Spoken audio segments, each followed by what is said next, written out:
Hello brothers and sisters, welcome back again sa ating sharing for bread of God. In the name of the Father, and to the Son, and to the Holy Spirit. Amen. Lord, nagpapasalamat ako sa iyo sa mga pagkakataon na ito na ibinigay mo sa akin upang makapanaliksik ako sa Bible at aking maunawaan at maibahagi sa aking mga kapatid upang makatulong sa kanila at malalaman nila ang mga istorya ng ating mga banal o ating mga santo. Lord, maraming salamat sa pagbigay mo sa akin ng pagkakataon na ito. Amen.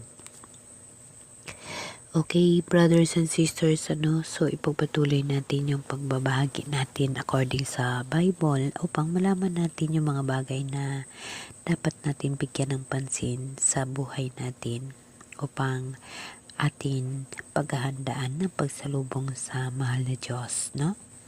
So brothers and sisters, sa Bible nagkaroon ng tinatawag na mga alituntunin ukol sa apat na nilalang na buhay sa vision ng ating mga propeta.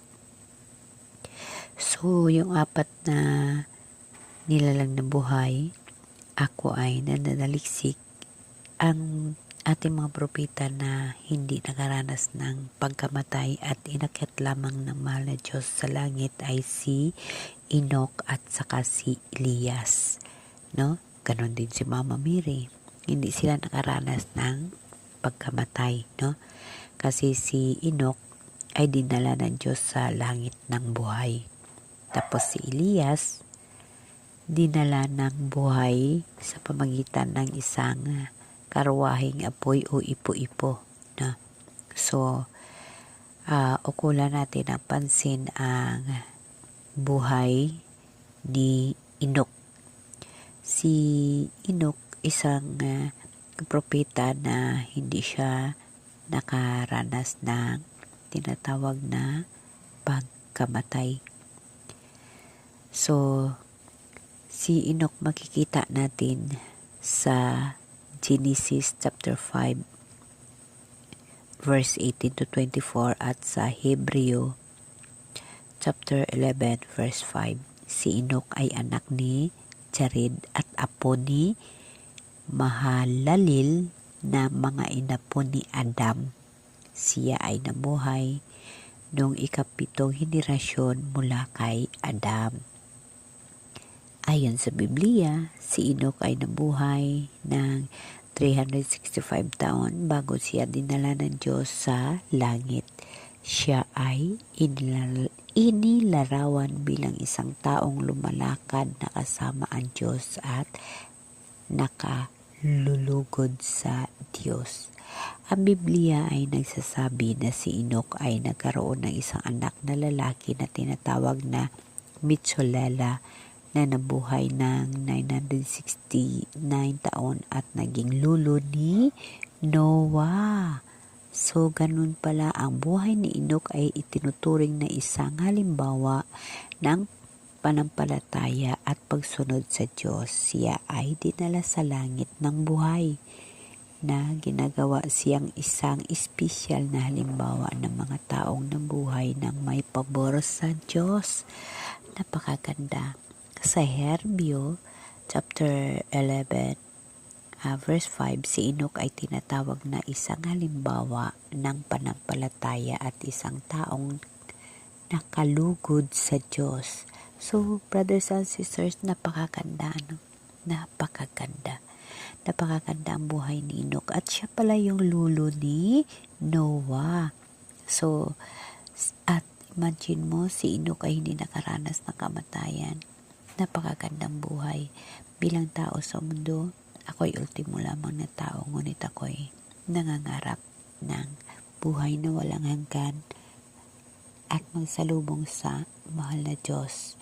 Ako'y nangangarap ng ganun ng mga bagay. Kaya, brothers and sisters, marami pa tayong pagkakataon upang makapaganda tayo sa pagsalubong sa ating mahal na Diyos. Lagi nating tatandaan ng ating mahal na Diyos ay laging nasa tabi natin at siya yung laging gumagabay sa mga buhay natin. Kaya brothers and sisters, bigyan natin ng pagkakataon ng mga sarili natin na humingi ng kapatawaran sa mahal na Diyos upang magkaroon tayo ng buhay na walang hanggan.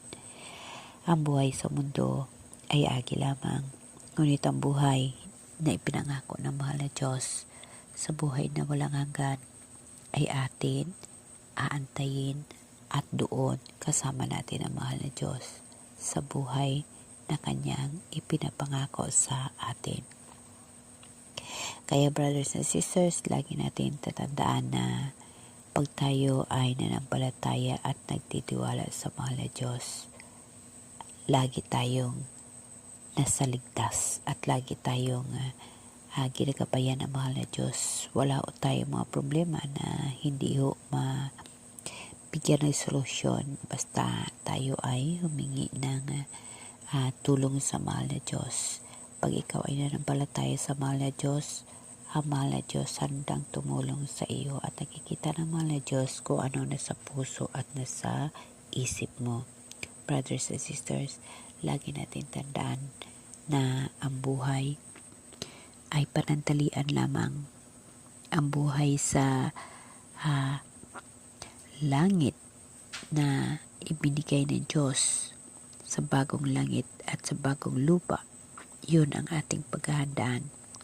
Lagi natin tatandaan na ang bagong langit at bagong lupa ay isang konsepto sa Biblia na tumutukoy sa isang bagong likhaing gawa ng Diyos, kung saan ang langit ay magbabago at ang lupa, lahat ng mga bagay ay gagawin na bago at perpekto.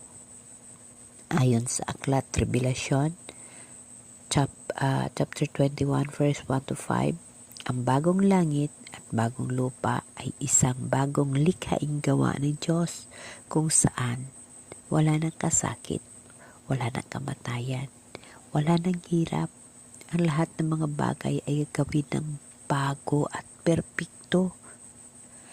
Ang Diyos ay manirahan sa gitna ng mga tao. Ang mga tao ay makapag-usap ng direktang mayroong Diyos sa tabi.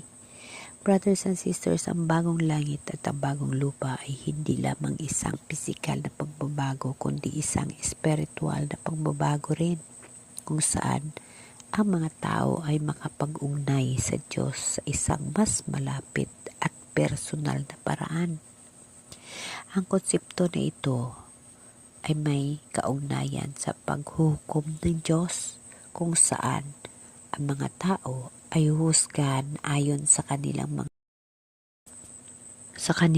mga gawa, at ang mga taong naniniwala kay Jesus ay makakakamit